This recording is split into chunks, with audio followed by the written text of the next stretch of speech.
अमेरिकेत ते मोदींनी काढून घेतले. त्यासाठी काय तडजोडी झाल्या हे त्यांना माहिती, देशाला माहीत नाही. पण या देशामध्ये अजूनही असंख्य निरपराध लोक खोट्या खटल्याखाली तुरुंगात आहेत. पण गौतम अडणेवरचा खटला मात्र मोदींनी काढून घेतला. पण महाराष्ट्रात, देशामध्ये असंख्य लोक खोट्या गुन्ह्याखाली ज्यांना पकडलेलं आहे, मग ईडी असेल, CBI असेल, ते तुरुंगात आहेत. त्यांचा न्याय कोणी करायचा? अडाणीचा न्याय होतो जागतिक पातळीवर, पण आम्हाला न्याय मिळत नाही. शिवसेनेला सुप्रीम कोर्टात महागाई वाढलेली आहे, महागाई वाढणार आहे. आणि महागाईमुळे या देशामध्ये, देशाच्या मध्यमवर्गीयांमध्ये एक भीतीचं वातावरण आहे. त्यातून एक आर्थिक अराजक निर्माण होईल. आणि भारतीय जनता पक्ष म्हणेल हे मुस्लिमांमुळे होत आहे, हे पाकिस्तानमुळे होत आहे. आणि आमचे लोक मग कपाळाला टिळे लावून या महागाईचं स्वागत करतील आणि परत भाजपलाच मतदान करतील. लोक त्यांच्या कर्माची फळं भोगत आहेत. जोपर्यंत लोक, एक काळ असा होता, आम्ही पाहिला आहे, महिला महागाई विरुद्ध लाटणं मोर्चा काढायच्या, विद्यार्थी रस्त्यावर यायचे, महागाई विरोधात रस्ता रोको व्हायचा, आंदोलनं व्हायची. आज अशा प्रकारची आंदोलनं करणं लोकांनी आपल्या प्रश्नांसाठी, हा मोदींच्या राजवटीमध्ये देशद्रोहाचा गुन्हा ठरतो. देशद्रोहाचा. त्यांच्यावरती खोटी कलमं टाकून त्यांना अटक केली जाते देशद्रोहाची. काय करणार तुम्ही? एक तर उपासमारीने मेलं पाहिजे शेतकऱ्यांप्रमाणे, महागाईने होरपळी, नाहीतर मग काय, जय श्रीराम म्हणत गप्प बसायचं. रावसाहेब, आता आपण मोदींच्या परदेश दौऱ्याबाबत उल्लेख केला. भाजपकडनं एक मोठा दावा केला जातोय. ते म्हणतात की मोदी समुद्राखालून पाईपलाईन त्यांचा प्रयत्न आहे आणि इंधन आणण्याचा त्यांचा प्रयत्न आहे. भारतीय जनता पक्ष हा जमिनीवरचा पक्ष नाही. भारतीय जनता पक्षाची सरकार ही गैरमार्गाने आलेली सरकार आहे. भारतीय जनता पक्ष ज्या क्षणी फेअर निवडणुका घेईल, त्या क्षणी त्यांना त्यांचं काय भूमिका किंवा लोक कोणाबरोबर आहेत ते कळेल. पश्चिम बंगालमध्ये, आसाममध्ये निवडणुकीत घोटाळे करून ते सत्तेवरती आलेले आहेत. केरळच्या जनतेनं त्यांना ते करू दिलं नाही. तामिळनाडूच्या स्वाभिमानी जनतेने त्यांना ते करू दिले नाही. पश्चिम बंगालमधल्या प्रत्येक विधानसभा मतदारसंघानुसार माझ्याकडे माहिती जी आली आहे, त्यानुसार कशी यंत्रणा वापरली, गैरवापर झाला, कशा प्रकारे धमक्या, दहशत निर्माण केली, कशा प्रकारे लोकांना सांगितलं की जर तुम्ही मतदान केलं नाही किंवा मतदानाला गेला तर तुमचे रेशन कार्ड रद्द केले जाते, तुमचं आधार कार्ड रद्द केलं जाईल, तुम्हाला बेकायदेशीर नागरिक ठरवलं जाईल. अशा वेळी लाखो लोकांनी मतदानापासून ते वंचित राहिले, घाबरून गेले नाही. ही परिस्थिती देशामध्ये आहे. त्याच्यामुळे जोपर्यंत जनता निर्भय होत नाही, जोपर्यंत जनता स्वातंत्र्य लढ्यात ज्याप्रमाणे तरुणांनी एक योगदान दिलं देश वाचवण्यासाठी, त्याप्रमाणे देशाची जनता निर्भयपणे आपला आवाज उठवत नाही, तोपर्यंत जनतेला हा मार सहन करावा लागेल. समुद्राखालून आता मला असं वाटतं मोदी परदेशात गेले आहेत, त्यांचा हिंदुस्थानात येण्याचा प्रवास समुद्राखालना असेल. पाईपलाईन कुठनं टाकायचे ते बघण्यासाठी त्यांना पाहावं लागेल ना. त्यांना ते स्वतःच बहुतेक उडी मारतील आणि ते पाईपलाईनचा मार्ग शोधत जातील. पाईपलाईन हा काय 2 दिवसाचा विषय आहे का? अनेक वर्ष लागतात त्यासाठी, अशा गोष्टी करण्यासाठी. परत तुम्ही इराणबरोबरचे संबंध बिघडवलेले आहात. इतर देशात, इतर कोणत्याही देश तुमचा मित्र नाही. चीनबरोबर तुमचे संबंध नाही. नेपाळ तुम्हाला किंमत देत नाही. तुम्ही कोणाच्या समुद्रमार्गातून ही पाईपलाईन टाकणार आहात हे आम्हाला सांगावं लागेल. पण रावसाहेब, सर्वसामान्य जनतेचा आवाज हा विरोधी पक्ष मानला जातो. आम्ही आहोत ना. मग विरोधी पक्ष आम्ही आहोत, आम्हीच आहोत. विरोधी पक्षच आहे. उद्धव ठाकरे यांच्या नेतृत्वाखालची शिवसेनाच आहे. काल किती मोठं आंदोलन झालं आपण पाहता असेल समृद्धी महामार्गावर. अंबादास दानवे त्याच्यामध्ये सहभागी होते. ठिकठिकाणी जिल्ह्यात आंदोलनं सुरू आहेत. मीडियाने दाखवायला पाहिजे. आम्हीच आवाज आहोत. आता भारतीय जनता पक्षाला जे मतदान करतायत किंवा त्यांचे कार्यकर्ते आहेत त्यांना कोणत्या मार्गानं इंधन मिळते मला माहीत नाही. फक्त भाजपचं कार्ड दाखवा आणि इंधन मिळवा असं असेल तर ते गप्प बसतील. पण हजारो लाखो जनता जी आहे ती त्रस्त आहे. शेतकरी त्रस्त आहे. कामगार वर्ग मध्यमवर्गीय त्रस्त आहे. काल विमानतळावरती एक आंदोलन झालं. कोणी केलं? आणि दिवसभर मुंबईचं विमानतळ हे बेशिस्त आणि बंद अवस्थेत होतं. अनेक विमानं रद्द झाली. लोकांचे हाल झाले. विमानतळावरही झाले का? कोणी केलं हे? भारतीय जनता पक्षाने काल विमानतळावर संप घडवला. का घडवला? विमानतळावर शिवसेनेच्या संघटना आहेत. कधीही प्रवाशांना त्रास होईल अशा प्रकारचं आंदोलन शिवसेनेने केलं नाही. पण विमानतळावरती अडाणीची मालकी झाल्यानंतर तिथे भारतीय जनता पक्षाचे रवींद्र चव्हाण जे अध्यक्ष आहे स्वतः जातात, कामगारांना धमक्या देतात, कामगारांकडून जबरदस्तीनं फॉर्म भरून घेतात युनियनचे, त्यांच्या पोलिसांना फोन करतात एअरपोर्टच्या आणि इतर युनियनच्या लोकांना तुरुंगात टाका सांगतात. हे रवींद्र चव्हाण करतात. त्यांना वाटते कणकोली कुडाळ आहे काही. आणि त्याच कामगारांना त्यांनी काल संप करायला लावला आणि हजारो प्रवाशांचे काल दिवसभरात हाल झाले.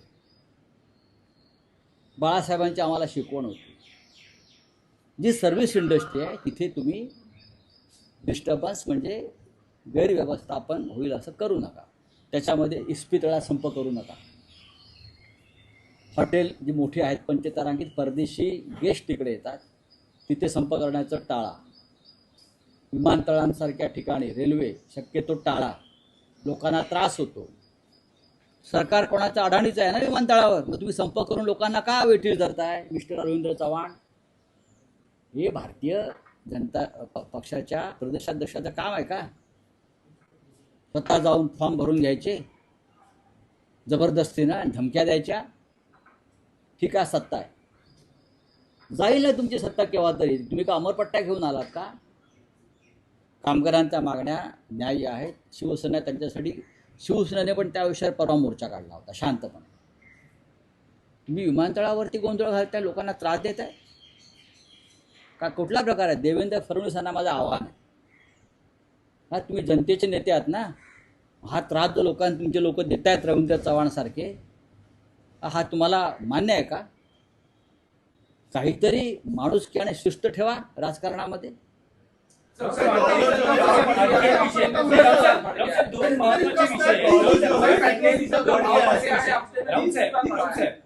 दोन मराठीतले महत्वाचे विषय आहेत. तुमच्या पक्षाचे दोन खासदार, एक नागेश अष्टीकर पाटील काल उपमुख्यमंत्र्यांना भेटले, निधी आणि मतदारसंघातली कामं, आणि काल राजाभाऊ वाजे हे नाशिकमध्ये शिवसेना शिंदे गटाच्या कार्यक्रमात सहभागी झाले. एकीकडे ऑपरेशन टायगरची चर्चा सुरू असताना असे खासदार शिवसेना शिंदे गटाच्या काय असतं ऑपरेशन टायगर वगैरे? कोण टायगर आहे? नाही, तुम्ही टायगर कोणाला म्हणताय? बघा, ऑपरेशन टायगर वगैरे ही नावं आहेत ना, ही ऑपरेशन ही मिलिटरीची ऑपरेशन्स असतात. ती लफंगगिरीची ऑपरेशन नसतात. चोऱ्या माऱ्या तोडफोड.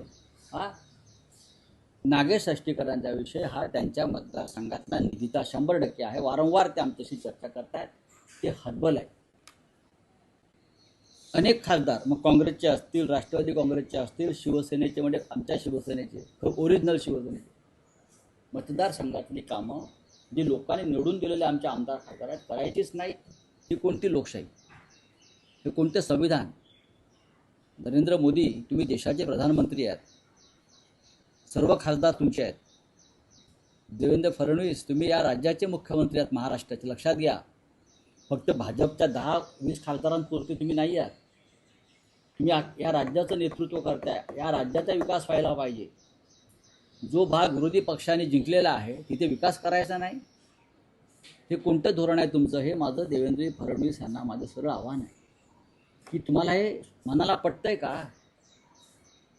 बसा आणि चर्चा करा विरोधी पक्षाशी या विषयावर.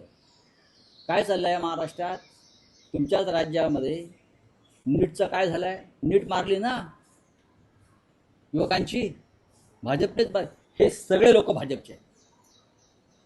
आज प्रदीप जोशीला समन्स काढलेला आहे. नीटचा जो प्रमुख आहे हा कोण आहे? हा संघाचा कार्यकर्ता आहे. प्रदीप जोशीला समन्स काढलेला आहे आज. प्रदीप जोशी हा महाराष्ट्रातलाच माणूस आहे, तो प्रमुख आहे नीटचा.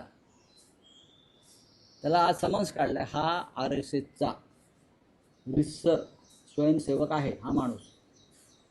त्याच्यामुळे नीटच्या पेपर लीक प्रकरणामध्ये भारतीय जनता पक्षाचंच सूत्रधार म्हणून नाव घ्यावं लागेल. हे सगळे लोक जे अटक केले आहेत हे सगळे भाजपचे कार्यकर्ते आहेत. प्राध्यापक, क्लासवाले, अमुकवाले, या सगळ्यांना भाजपचं संरक्षण आहे. नाही तरी सांगावं नाही, मी पुरावे देईन. नीटचा जो हेड आहे, मगाशी म्हटलं प्रदीप जोशी, त्याला आज स्टँडिंग कमिटी एज्युकेशनने आज समन्स दिलं. हा भाजपचा संघाचा, त्याशिवाय नेमणूक होऊच शकत नाही. विद्यापीठाचे कुलगुरू, नीट, UPSC, इतर सगळ्या शैक्षणिक संस्था, लोकसेवा आयोग, सर्वत्र संघाची आणि भाजपचे लोक बसवून आपापल्या लोकांना पेपर फुटीच्या माध्यमातून चांगले गुण देण्याचा आणि वर नेण्याचा हा जो प्रकार आहे, हा भारताचं शैक्षणिक धोरण आणि गुणवत्ता उद्ध्वस्त करण्याचं हे कारस्थान आहे. हा अणुबॉम्ब आहे भारतावर पडलेला आहे. राहुल साहेब, एक साधा प्रश्न आहे. समजा जर शिवसेना पक्षाच्या खासदारांना निधी मिळत नाही, ही जर त्याची खंत किंवा ही जर त्याची समस्या असेल तर त्यांनी राज्याच्या मुख्यमंत्र्यांना भेटलं पाहिजे. देशाच्या मुख्यमंत्र्यांना वेळ आहे का? ते सातत्याने शिंदेंना भेटतात. असं आहे की मुख्यमंत्र्यांना वेळ आहे का? नाही, मुख्यमंत्र्यांना वेळ नाही, देशाच्या प्रधानमंत्र्यांना वेळ नाही, देशाच्या गृहमंत्र्यांना अशा प्रकारच्या जनतेच्या समस्या ऐकायला आणि सोडवायला वेळ नाही.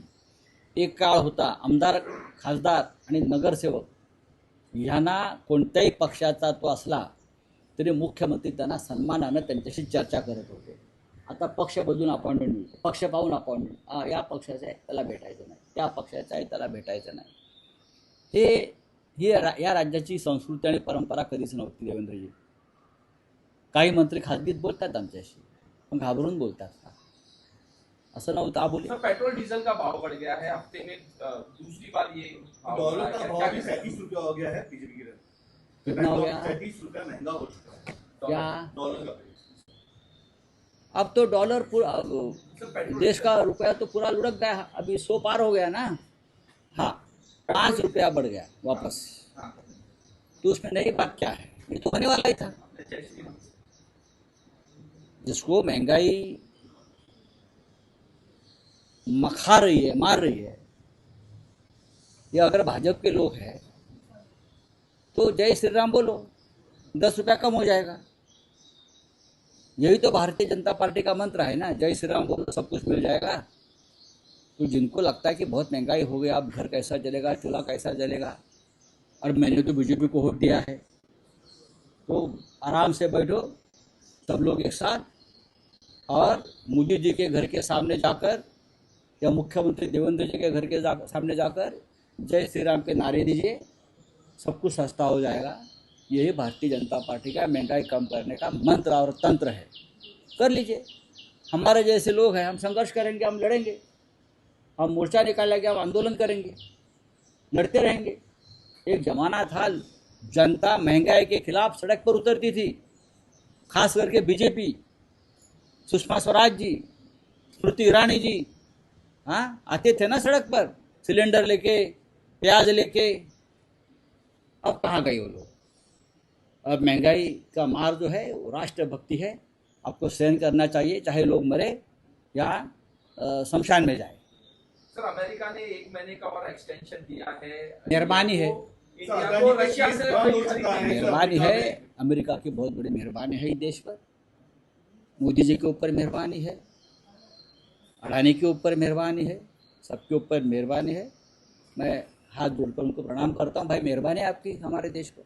सर, अमित शाह ने कहा है नक्सल फ्री हो गया है, भारत नक्सल फ्री हो गया है.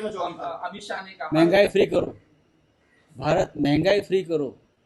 महंगाई बढ़ेगी तो वापस नक्सलवाद बढ़ेगा, गरीबी बढ़ेगी तो नक्सलवाद बढ़ेगा. नक्सलवाद गरीबी की देन है, और मोदी जी कहते हैं कि देश वापस गरीब होएगा, जनता वापस गरीब होगी. तो वापस नक्सलवाद बढ़ेगा। तो महंगाई कम करो, गरीबी कम करो, नक्सलवाद अपने आप खत्म हो जाएगा। तो नीट पे सवाल उठाया आपने, कहा कि सब आरएसएस के लोग।